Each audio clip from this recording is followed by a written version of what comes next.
If you think I'm a monkey, you need to listen to this story. So recently, Gabrielle and I were in Jamaica. The guy that we were staying with, his name was Hugo. One day, Hugo had asked us if we wanted to make a run with him to a neighboring village to pick up some coconuts. To give you a little backstory on Hugo. Hugo is a guy who is a raw food eater, so he doesn't eat anything cooked, anything processed. He's got a sugar cane man, a banana woman, a coconut man. Like, he's got a different person he goes to for all of the different foods that he eats. So we hopped in his car and we headed out.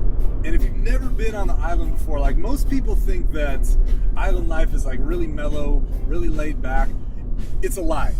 It's a huge lie, because the way that people drive on the islands is crazy. Like, I felt like I was in the middle of a rally car race the entire time. Like, not only are the roads super narrow, but they will pack 2 cars and 12 people and goats and all of these extra things on these super narrow roads.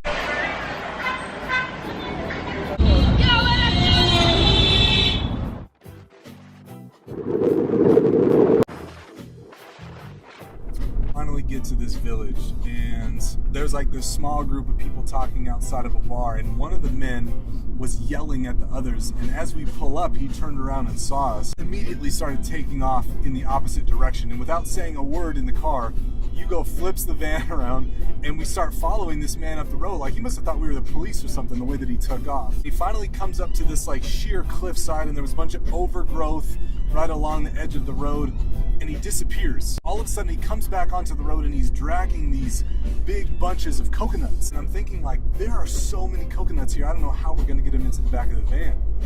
And so I start lifting these bunches, which probably had like 12 of them a piece, and they probably weighed like 50 or 60 pounds, like ridiculously heavy for what they were. And the man told me his name, and I said, oh, it's BIGGA, like I said, BIGGA. And he's like, nah, my name BIGGA.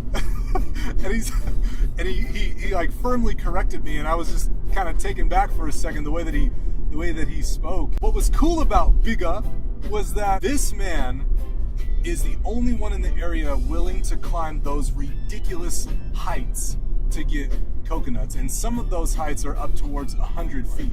And what's crazy about it is he doesn't use any ropes or harnesses. Like, when he goes up, he said, I just have a machete on my hip, and I just scale hands and feet all the way to the top of these trees. Imagine being like 100 feet off the ground in the Caribbean with the wind blowing and the trees swaying, and all you're holding on with is your legs. You have a machete, and you're hacking at a 60-pound bunch of coconuts. And then once you break it off, you can't just drop it, because then the coconuts, remember, they're pressurized, so they explode and they're no good. So now you have to shimmy down this tree with this bunch of coconuts in your hand and a machete on your hip. It's crazy. And he told me, he said, the higher you climb, the sweeter the coconut. And so here's what I learned from BIGGA, the coconut man. Don't be afraid to go the extra distance.